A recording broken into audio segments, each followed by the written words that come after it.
오늘 우리는 인생의 가장 찬란한 시기를 보내고 있음에도 불구하고 마음 한 구석에 무거운 짐을 안고 살아가는 시니어들의 세 가지 깊은 고민을 나누려 합니다. 오늘 나눌 이야기는 단순한 교훈이 아니라 우리의 일상에 빛을 비추는 구체적인 해결책이 될 것입니다. 성경 말씀이 이 지친 마음에 어떻게 빛을 비추고 우리가 어떻게 기도해야 이 문제를 해결할 수 있는지 그 해답을 상세히 찾아보겠습니다.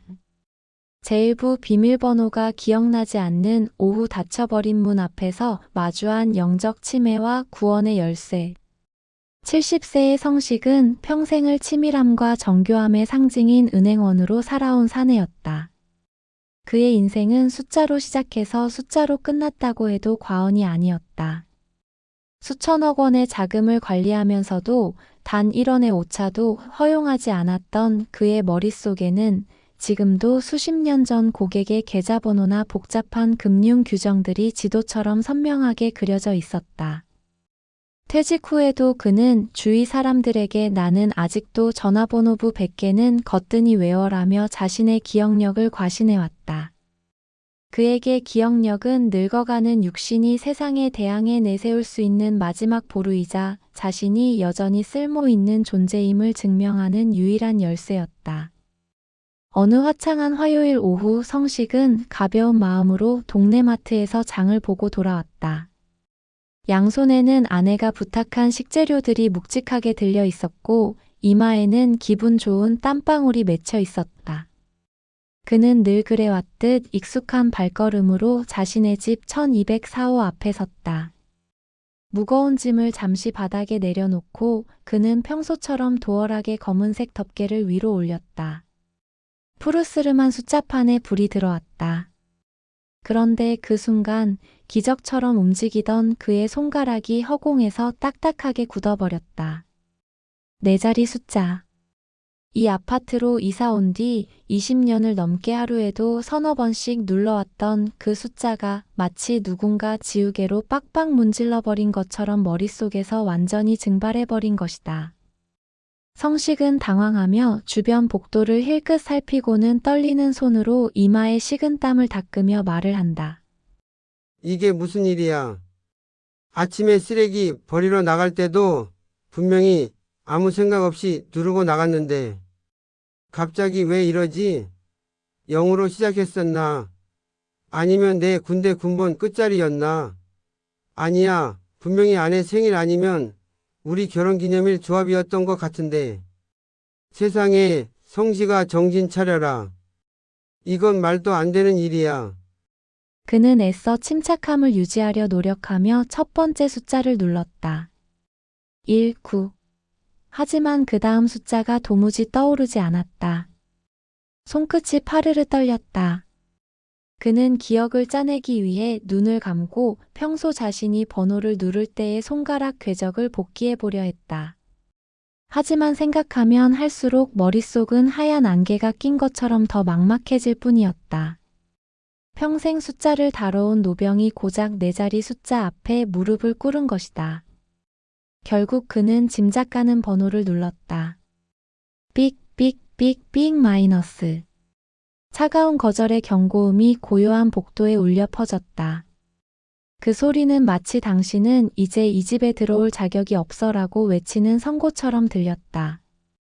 성식은 심장이 바닥으로 추락하는 기분을 느끼며 복도벽에 등을 기대고 스르르 주저앉아 거친 숨을 몰아쉬며 다시 말을 한다.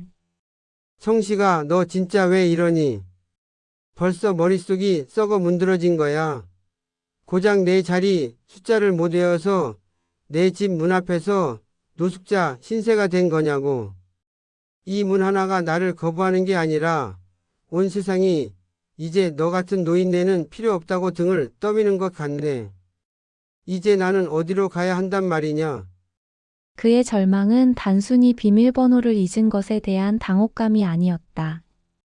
그것은 자신이 평생 쌓아 올린 지식, 경험, 그리고 자부심이라는 열쇠들이 더 이상 자신을 지켜주지 못한다는 근원적인 무력감에 대한 공포였다. 기억이 사라진다는 것은 곧 나라는 존재의 역사가 지워지는 것과 다름없었다.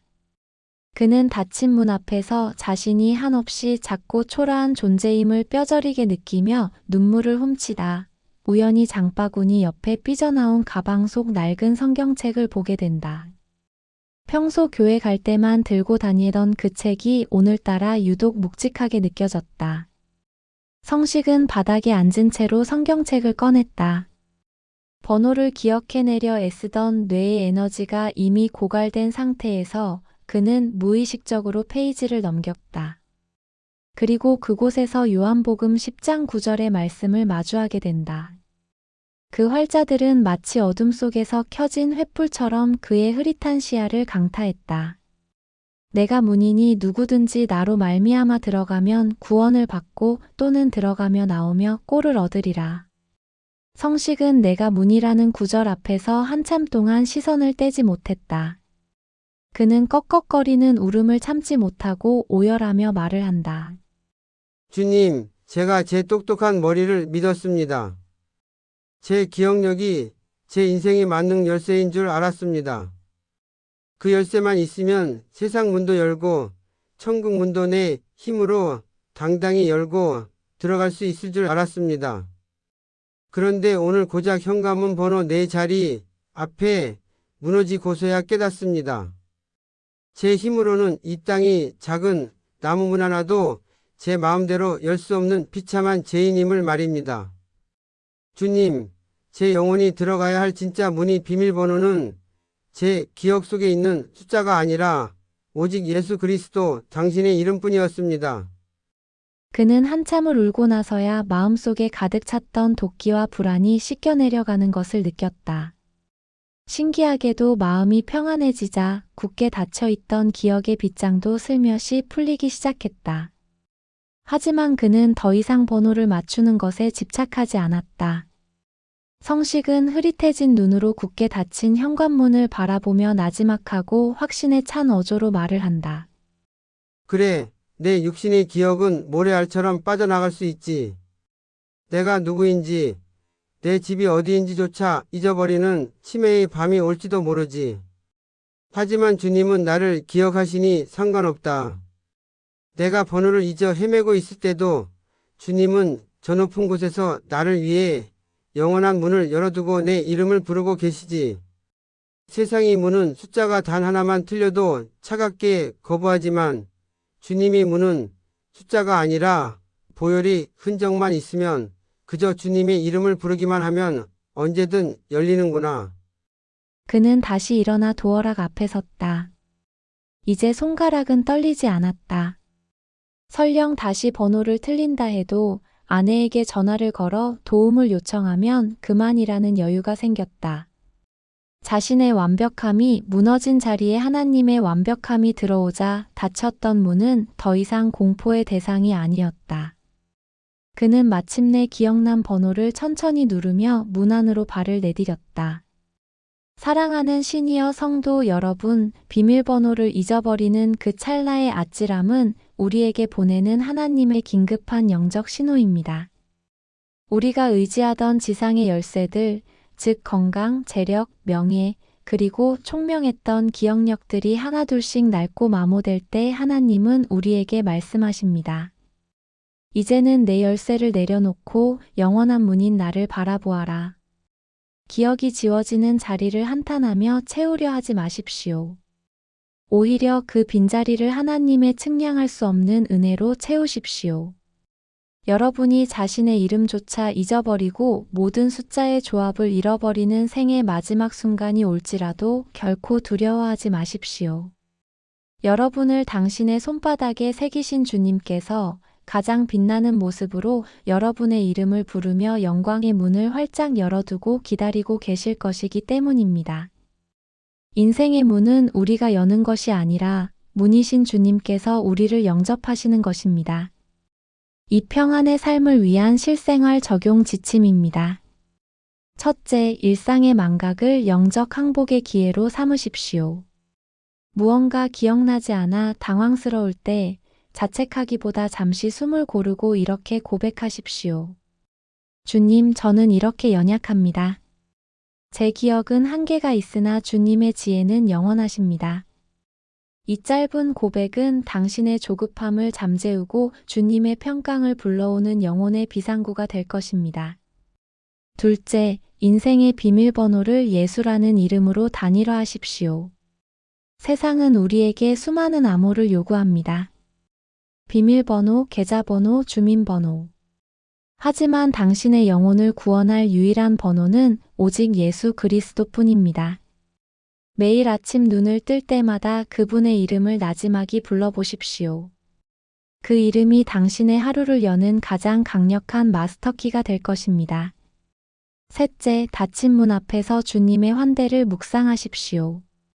혹시라도 다시 문 앞에 서게 된다면 그 닫힌 문 너머에서 당신을 기다리시는 주님의 미소를 상상해 보십시오.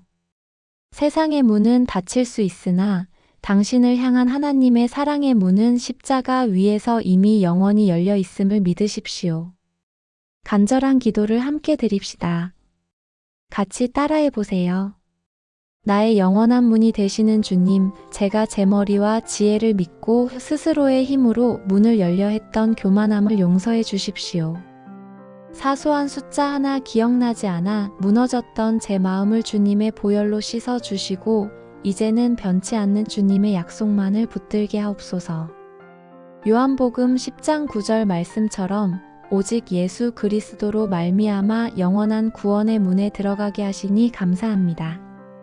제 육신의 기억이 쇠하여져도 저를 손바닥에 새기신 주님의 기억은 영원함을 믿습니다.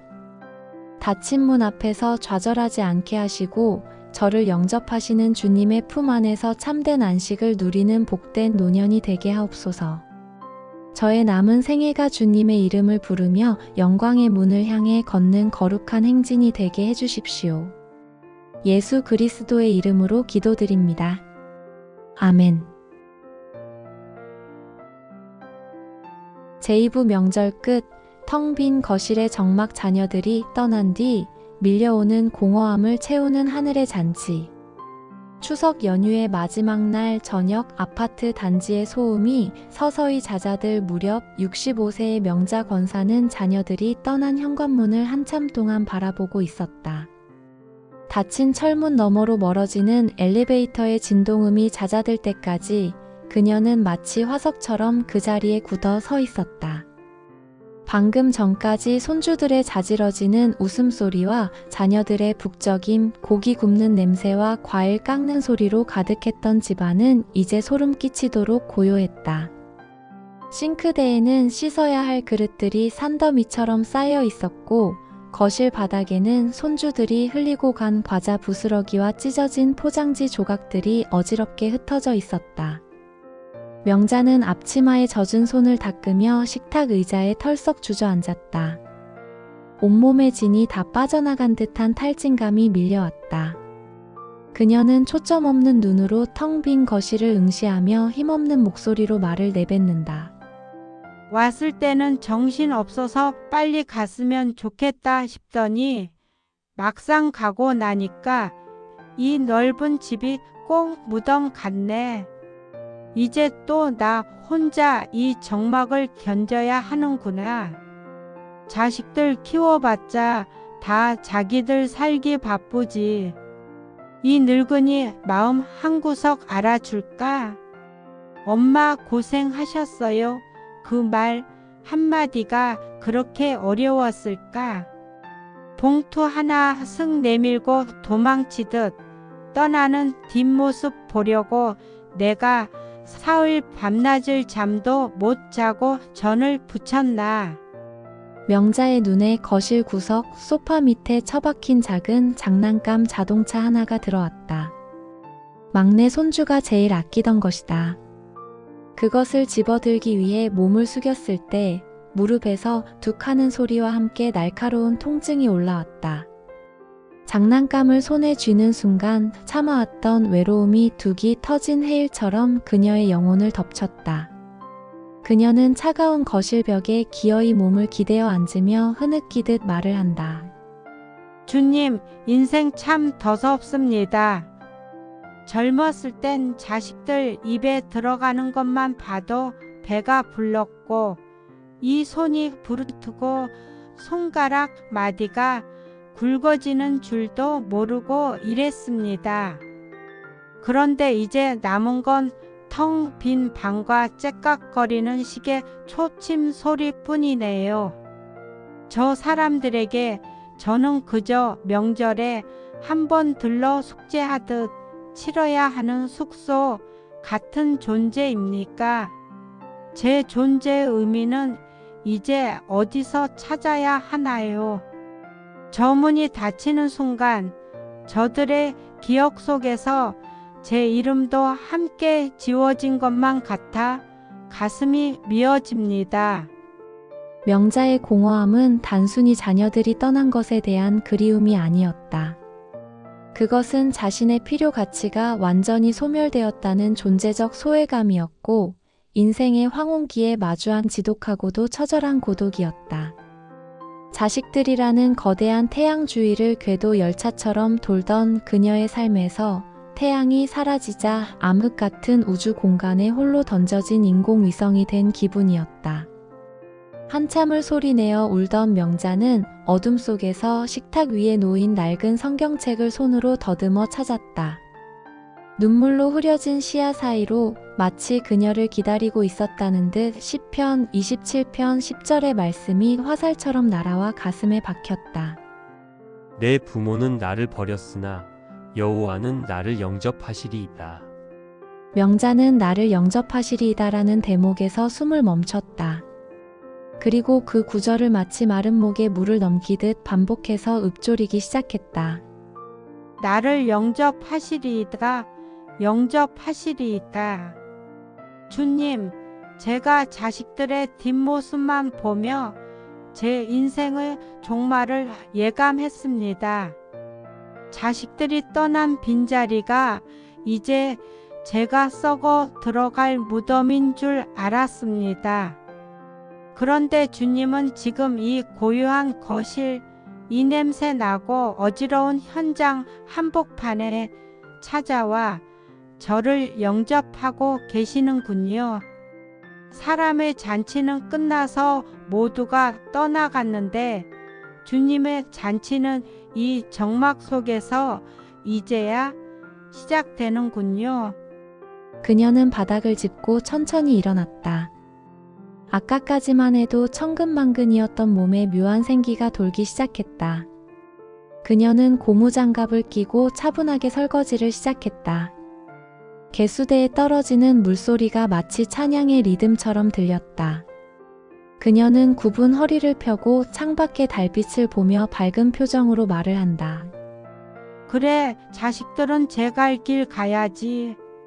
새가 둥지를 떠나는 게 순리인 것을 내가 왜 노욕으로 붙잡으려 했을까?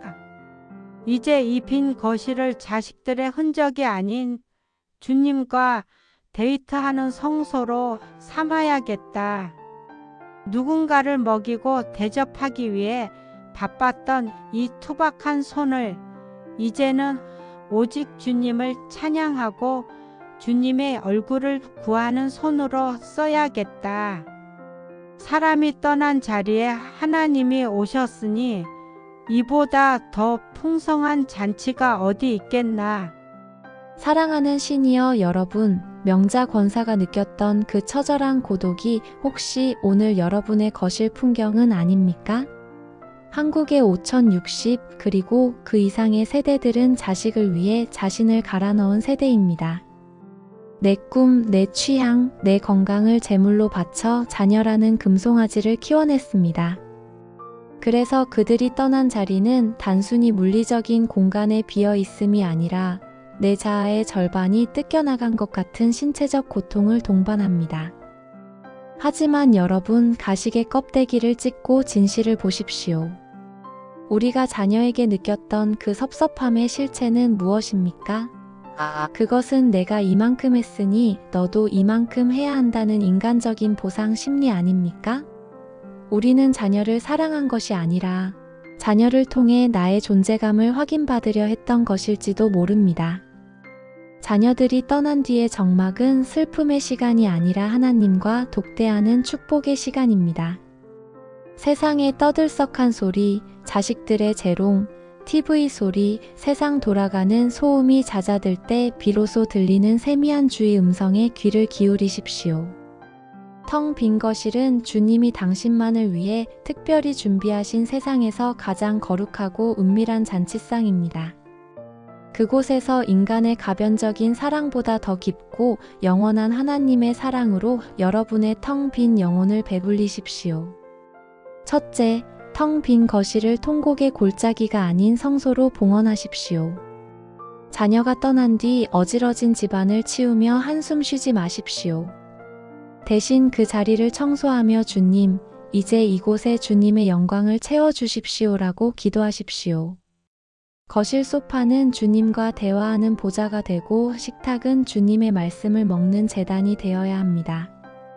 공간의 주인이 바뀌면 고독은 고요한 기쁨으로 변합니다. 둘째, 자녀의 안부보다 주님의 음성에 더 목말라 하십시오. 핸드폰만 들여다보며 왜 연락이 없나 서운해하는 마음을 과감히 끊어내십시오. 자녀는 하나님의 선물이지 당신의 소유가 아닙니다. 그들을 하나님께 완전히 맡겨드리고 당신은 당신의 창조주와 연애하십시오. 성경을 크게 낭독하십시오. 이 적막한 거실이 하나님의 말씀으로 가득 찰 때 당신은 더 이상 홀로 남겨진 노인이 아니라 우주의 왕과 대화하는 존귀한 자가 될 것입니다. 셋째, 대접받는 권리를 포기하고 중보하는 제사장의 직무를 수행하십시오.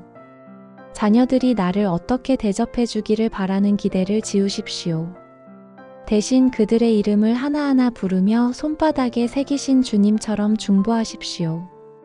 당신의 기도는 자녀들의 삶을 지키는 가장 강력한 방패가 될 것입니다. 대접받지 못해 서운한 마음이 들 때마다 당신을 영접하시기 위해 십자가에서 모든 것을 내어주신 예수의 사랑을 묵상하십시오. 간절한 기도를 함께 드립시다. 같이 따라해 보세요. 폭풍 같은 명절이 지나고 적막한 거실에 홀로 앉아 계신 주님, 제 마음의 빈자리를 사람의 온기로 채우려 했던 어리석음을 고백합니다. 자식들이 떠난 뒷모습을 보며 제 인생의 종말을 노래했던 저의 불신앙을 용서하여 주시옵소서. 사람들은 떠나가고 소리는 사라져도 결코 저를 떠나지 아니하시고 이 고요한 자리에 저를 영접하러 오신 주님을 찬양합니다. 이제 이 텅 빈 거실을 주님만을 위한 성소로 봉헌하오니 주님의 영광으로 가득 채워주시옵소서. 자식들의 전화 한 통에 일희일비하던 연약함을 버리고 주님의 세미한 음성에 춤추는 노년이 되게 하옵소서. 제 남은 생애가 사람의 인정을 구걸하는 비참한 삶이 아니라 하나님 나라의 잔치에 초대받은 존귀한 주인공의 삶이 되게 하옵소서. 저를 손바닥에 새기시고 영원히 기억하시는 예수 그리스도의 이름으로 기도드립니다. 아멘. 제3부 키오스크 앞에서 작아지는 나 세상의 속도에 밀려난 우리를 향한 주님의 느린 걸음. 73세의 종구는 오랜만에 손주 녀석의 손을 잡고 동네에 새로 생긴 대형 햄버거 프랜차이즈 매장에 들어섰다. 손주가 노래를 부르던 치즈버거를 사주겠다는 약속을 지키기 위해서였다. 하지만 문을 열고 들어선 순간 종구는 마치 낯선 행성에 불시착한 이방인처럼 입구에서부터 얼어붙고 말았다. 예전처럼 점원이 웃으며 무엇을 도와드릴까요? 라고 묻던 카운터는 보이지 않았다. 대신 그 자리에는 성인 남성 키만 한 커다란 검은색 모니터 세대가 차가운 LED 빛을 내뿜으며 위압적으로 서 있었다. 사람들은 그 기계 앞에 서서 마치 연주자라도 된 듯 익숙하게 화면을 두드리며 주문을 마쳤고 기계는 쉴 새 없이 영수증을 뱉어냈다. 종구에게 그 기계는 맛있는 음식을 주문하는 도구가 아니라 노인들의 입장을 막기 위해 세워둔 거대한 철벽이자 넘을 수 없는 절벽과 같았다.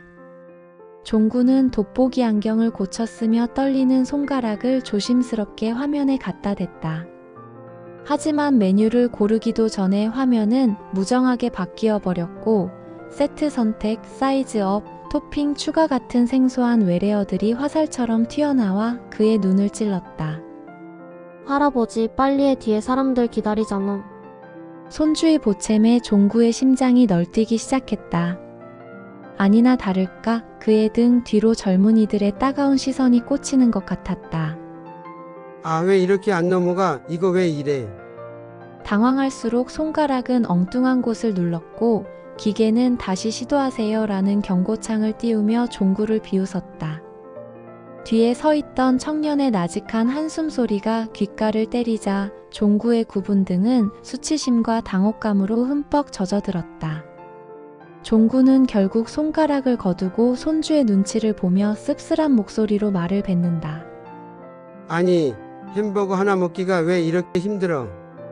내가 무슨 죽을 죄를 지었다고 이런 기계 앞에서 치저받는 죄수처럼 신문을 받아야 하냐고. 세상이 참 좋아졌다고 편리해졌다고들 하는데 왜 나 같은 늙은이한테는 세상이 점점 더 무섭고 차갑기만 한 거야. 이 기계는 내 말을 듣지도 않고 내 주름진 손가락 끝은 인식조차 못하는구나. 종구야, 너 이제 이 문명이라는 기차에서 내릴 때가 된 모양이다. 결국 주문을 포기하고 손주를 달래 매장을 나오던 종구는 길가 벤치에 털썩 주저앉았다. 손주는 옆에서 투덜거리고 있었지만 그의 귀에는 아무 소리도 들리지 않았다. 그의 마음속에는 자신이 세상의 속도에서 완전히 탈락했다는 패배감과 이제는 누구에게도 환영받지 못하는 존재가 되었다는 지독한 소외감이 소용돌이쳤다. 그는 무릎 위에 놓인 자신의 거친 손을 내려다보았다. 굳은 살이 박이고 마디가 굵어진 이 손으로 그는 집도 짓고 전봇대 위를 오르내리며 전선을 이었고 자식 셋을 대학까지 보냈다. 이 손은 한때 세상을 만들고 지탱하던 유능한 손이었다. 그런데 이제는 햄버거 하나 주문하지 못하는 바보의 손이 되어버린 것이다. 그는 자조 섞인 말투로 다시 중얼거린다. 이 손으로 세상을 일궜는데 이제 기계 하나 못 다루는 태물이 됐구나. 세상이 광속으로 변하는 동안 나는 멈춰 있었던 건가? 종구야, 너 이제 이 세상에 필요 없는 존재가 된 거냐? 누가 너 같은 느림보를 기다려주겠어. 점원도 없고 말도 안 통하고. 이제 내가 갈 수 있는 곳은 어디에도 없구나. 한국의 시니어들이 겪는 이 키오스크 공포는 단순히 기계를 못 다루는 기술의 문제가 아닙니다. 그것은 나는 더 이상 이 사회의 구성원이 아니라라는 선고를 받는 것과 같습니다. 효율성이 최고의 가치가 된 세상에서 조금이라도 지체하거나 머뭇거리면 민폐라는 딱지가 붙습니다. 평생을 성실하게 살아온 우리 아버지, 어머니들이 단 몇 초의 지체 때문에 고개를 숙여야 하는 이 비정한 현실 속에서 그들의 영혼은 갈갈이 찢어지고 있습니다. 절망의 소용돌이 속에서 멍하니 하늘을 보던 종구의 머릿속에 지난 주일 목사님의 설교 중에 들었던 말씀 하나가 천둥처럼 울려 퍼졌다. 그것은 세상의 속도와는 정반대로 흐르는 아주 낮고 따뜻한 음성이었다. 마태복음 11장 28절 수고하고 무거운 짐진 자들아 다 내게로 오라. 내가 너희를 쉬게 하리라. 종구는 쉬게 하리라라는 약속 앞에서 천천히 고개를 숙였다. 뜨거운 눈물이 뺨을 타고 흘러 벤치 바닥을 적셨다. 그는 젖은 목소리로 떨리듯 말을 한다. 주님, 세상은 빨리 안 하면 비키라고 뒤로 가라고 소리를 지르는데 주님은 저를 오라고 부르시는군요. 세상은 저보고 느리다고 쓸모없다고 구박하는데 주님은 제 무거운 짐을 대신 지어주시겠다고 여기서 쉬어가라고 하십니다. 제가 왜 그 차가운 기계 앞에서 제 가치를 찾으려 했을까요? 주님은 제 이 느리고 떨리는 걸음에 맞춰 같이 걸어주시는 분인데 말입니다. 세상이 나를 지워도 주님은 내 이름을 부르시는데 제가 왜 세상의 속도에 제 영혼을 맡기고 울고 있었을까요? 종구는 소매로 눈물을 닦아내고 자리에서 일어났다. 그리고 기계가 가득한 상점가가 아닌 나무와 꽃들이 제 속도대로 피어나는 동네 공원을 향해 천천히 발을 뗐다. 그는 평온하게 그리고 단단하게 말을 한다. 그래, 기계가 시키는 대로 못한다고 내 인생이 가짜는 아니지. 기계가 나를 거부한다고 내 하나님이 나를 버리시는 것도 아니야. 세상의 속도는 광속으로 변해서 나를 두고 가버려도 주님의 사랑은 2000년 전이나 지금이나 여전하니까. 나는 조금 늦게 가더라도 주님 손 꼭 잡고 천천히 이 아름다운 세상을 구경하며 가야겠다. 주님, 이제 서두르지 않겠습니다. 제 속도가 바로 주님의 속도임을 믿습니다. 사랑하는 성경 나침반 시청자 여러분, 키오스크 앞에서 작아지는 여러분의 뒷모습을 보며 주님은 누구보다 마음 아파하십니다. 효율과 속도가 신이 된 이 비정한 세상에서 하나님은 여전히 가장 느리고 가장 낮은 곳에서 머뭇거리고 있는 당신을 주목하고 계십니다. 기계는 당신을 기다려주지 않습니다. 단 10초만 멈춰도 처음으로 되돌아가 버립니다. 하지만 우리 주님은 당신이 한 걸음을 떼기도 전에 이미 그곳에서 당신을 기다리고 계시며 당신이 넘어지면 다시 일어설 때까지 영원히 기다려주시는 분입니다. 세상의 속도에 주눅 들지 마십시오. 당신의 가치는 기계를 다루는 숙련도나 세상의 시스템에 적응하는 유연함에 있는 것이 아닙니다. 여러분의 가치는 하나님이 독생자 예수를 내어주기까지 사랑한 자녀라는 영원한 신분에 있습니다. 세상이 당신을 느림보라고 부를 때 주님은 당신을 나의 동행자라고 부르십니다. 첫째, 디지털의 정죄에서 당신의 영혼을 해방하십시오. 기계를 못 다루는 것은 죄가 아닙니다. 그것은 부끄러운 일도 아닙니다. 세상이 만든 편리함이 당신을 불편하게 한다면 그것은 기계의 한계이지 당신의 한계가 아닙니다. 키오스크 앞에서 당황할 때마다 속으로 외치십시오. 나는 기계의 노예가 아니라 하나님의 자녀다. 사람의 가치는 터치스크린 너머에 있지 않고 하나님의 생기 속에 있습니다. 둘째, 느림의 영성을 찬양하십시오. 빠른 것이 항상 옳은 것은 아닙니다. 빨리 주문하고 빨리 먹고 빨리 일어나는 세상에서 천천히 걷고 깊게 묵상하며 오래 기도하는 당신의 느림은 이 시대의 가장 강력한 신앙적 저항입니다. 세상이 달려갈 때 당신은 주님과 산책하십시오. 주님은 광속의 비행기가 아니라 엠마오로 가는 두 제자의 느린 걸음 속에 함께 나타나셨음을 기억하십시오. 셋째, 사람의 얼굴을 찾는 사랑의 수고를 멈추지 마십시오. 기계가 점원을 대신하는 시대일수록 우리는 더 의도적으로 서로의 얼굴을 마주 보아야 합니다. 마트에서 계산원 아주머니의 손을 잡으며 건네는 감사합니다 라는 한마디, 이웃 노인에게 건네는 따뜻한 눈인사. 이것이 기계가 점령한 세상에서 우리가 지켜내야 할 그리스도인의 향기입니다.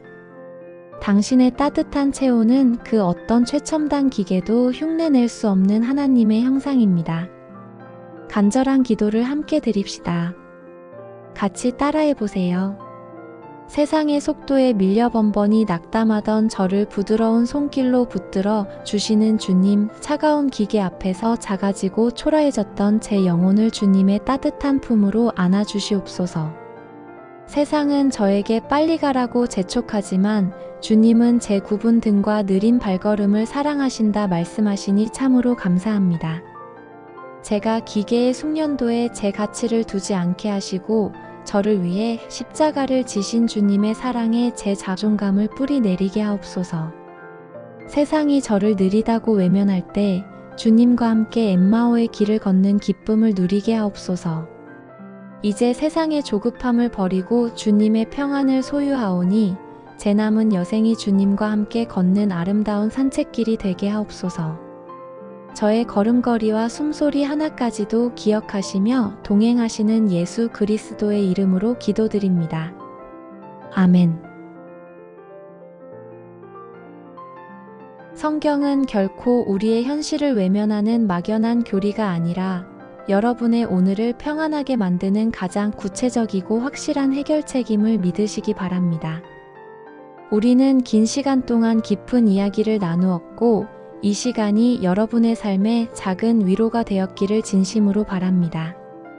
이제 다음 시간에는 여러분이 매일 밤 홀로 고민하는 3가지 깊은 짐을 말씀 안에서 풀어보고자 합니다. 첫째, 자식의 뒷모습과 낡은 수첩에서 내어줌의 끝에서 마주한 하늘의 유산. 둘째, 병원 대기실의 차가운 의자에서 육신의 후패함 속에 피어나는 영혼의 강건함. 셋째, 뒤늦게 배운 한글, 뒤늦게 만난 예수님으로 배움의 기회를 놓친 노년의 눈물과 말씀의 빛. 비로소 평안한 노년을 완성하는 길은 무엇인지 그 해답을 찾아보겠습니다. 이 소중한 말씀을 놓치지 않도록 구독과 좋아요, 알림 설정을 통해 우리의 말씀 나눔에 계속 함께 해주세요. 다음 회차에 더욱 큰 은혜로 만나 뵙겠습니다. 감사합니다.